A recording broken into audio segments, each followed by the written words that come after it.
दोस्तों, जो भी कोई नए वकील साहब होते हैं या फिर अभी नए लीगल प्रैक्टिस में आते हैं, कोई भी लॉ स्टूडेंट्स होते हैं, अक्सर उनके दिल में एक सवाल होता है। मान लीजिए उन्होंने किसी भी व्यक्ति की, किसी भी एक्यूज की, किसी भी मैटर में बेल करवाई है।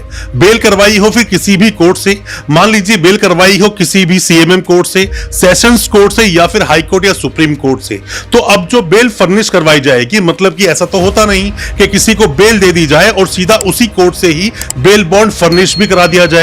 तो बेल बॉन्ड किस कोर्ट से फर्निश कराया जाएगा और किस तरह से उसे फिर जाकर जेल से रिहा कराया जाएगा, यह एक पूरा प्रोसेस है। दोस्तों, इस प्रोसेस को जानना बहुत जरूरी है सभी उन नए वकील साहब के लिए, उन सभी लॉ स्टूडेंट्स के लिए और सभी उन लोगों के लिए जो भी कोई कानून की जानकारी चाहते हैं। आज मैं आपको इस प्रोसेस के बारे में बताऊंगा कि किस तरह से आप उस बेल बॉन्ड को फर्निश करवाएंगे। ज्यादा कुछ जानने के लिए कि आप अपने किसी भी जानकार सगे संबंधी को जेल से रिहा किस तरह से करवाएंगे, ज्यादा कुछ जानने के लिए दोस्तों बने रहिए हमारे इस वीडियो के साथ। नमस्कार दोस्तों, स्वागत करता हूं फिर एक बार आप सभी का अपने इस YouTube चैनल पर जिसका नाम है फाइट फॉर ट्रू। मेरा नाम है वीरेंद्र वर्मा।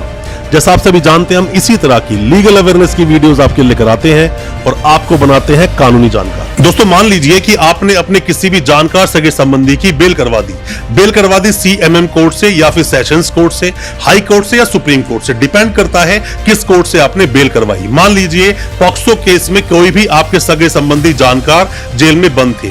जेल में बंद होने के बाद में जब आपने उनकी बेल करवाई, तो बेल होने के बाद में क्योंकि जो ट्रायल कोर्ट होगा, मतलब कि जिसको ट्रायल चलाने का अधिकार है, वही उसकी बेल भी ले सकते हैं। सेशंस कोर्ट के लिए क्योंकि विशेष जो अदालतें बनाई गई है वो उसकी बेल ले सकते हैं, तो उसी कोर्ट में जब आप बेल ऑर्डर देते हैं तो वहीं से बेल एक्सेप्ट कर ली जाएगी। मान लीजिए हाई कोर्ट ने बेल ग्रांट की है, तो वहां से हाई कोर्ट से जाएंगे और आप अपना जाकर जो बेल ऑर्डर है, बेल ऑर्डर लेंगे, बेल ऑर्डर की कॉपी लगाएंगे, साथ में ही जो फॉर्म 45 होता है, जो बेल बॉन्ड होता है, बेल बॉन्ड को आप फर्निश करेंगे, जाके कोर्ट में सबमिट करेंगे। साथ में ही श्योरिटी क्या वहां पर मेंशन की गई है, क्योंकि श्योरिटी सिक्योरिटी जो होती है वो तय करेगा आपका ट्रायल कोर्ट। मान लीजिए मेंशन किया गया है कि 50,000 की कोई भी आप श्योरिटी सबमिट करें, तो हो सकता है कि आप एफडीआर सबमिट कर दें, मतलब कि जो एफडी बनाई जाती है, एफडी भी आप सबमिट कर सकते हैं अगर आपके पास कोई भी लोकल श्योरिटी नहीं है तो।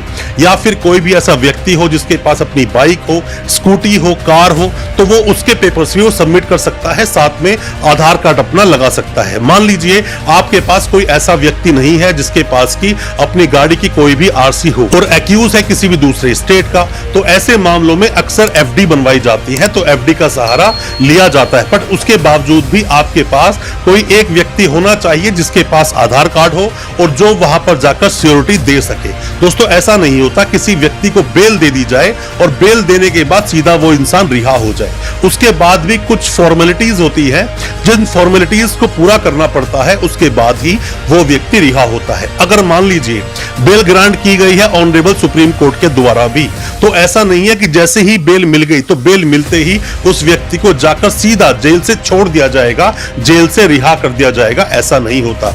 उस ऑर्डर को लगाना पड़ता है और जो भी ट्रायल कोर्ट होगा जिसके अंदर भी उसका ट्रायल चल रहा है, मान लीजिए कोई भी मामला 420 का है, 420 और 409 के तहत किसी भी मामले का ट्रायल चल रहा है सीएमएम की कोर्ट में, आपने बेल ली है जाकर सुप्रीम कोर्ट से, तो सुप्रीम कोर्ट से आप बेल बेशक आप लेकर आए हो, तो वहां पर जो सुप्रीम कोर्ट का जो ऑर्डर है उस ऑर्डर को आपको लगाना होगा नीचे सीएमएम कोर्ट में जाकर। आप जैसे ही जाकर वहां ऑर्डर लगाएंगे, लगाने के बाद में वहां से एक ऑर्डर होगा कि 50,000 की श्योरिटी आपको देनी है। साथ में ही हो सकता है कि 2 जमानती के लिए भी बोल दिया जाए, तो 2 जमानती आप देंगे, जो अपना आधार कार्ड वहां पे साथ में लगाएगा, और 50,000 की जो श्योरिटी बोली गई उसके लिए कोई भी अपनी गाड़ी की आरसी दे सकता है, एफडीआर दे सकता है, और बाकी की जो फॉर्मेलिटी होती है वो आपके वकील साहब पूरी कर देंगे, सबमिट कर देंगे बेल बॉन्ड, तो वहां से उस व्यक्ति को रिहा कर दिया जाएगा।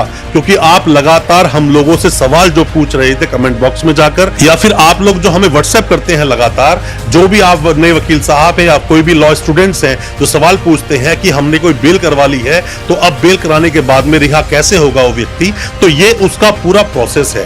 कोई भी किसी भी तरह के सवाल अगर आपके दिल में दोस्तों होते हैं, सवालों को आप पूछें, हम उसका आपको जवाब जरूर देंगे, कोशिश करेंगे आपकी मदद करने की, कोशिश करेंगे आपके हर तरह के सवालों के जवाब देने की। दोस्तों, अच्छा लगा आज का हमारा वीडियो, हमारी वीडियो को ज्यादा से ज्यादा अपने दोस्तों, परिजन, परिवार तक शेयर करें ताकि वो भी अपने आप को कानूनी जानकार बना सके, और हमारे चैनल को सब्सक्राइब करना बिल्कुल ना भूलें। साथ में लगा बेल आइकन जरूर दबा दें ताकि इसी तरह की लीगल अवेयरनेस की वीडियोस हम आपके लेकर आ सके सबसे पहले। बहुत बहुत शुक्रिया दोस्तों, धन्यवाद हमारे इस वीडियो के साथ बने रहने के लिए।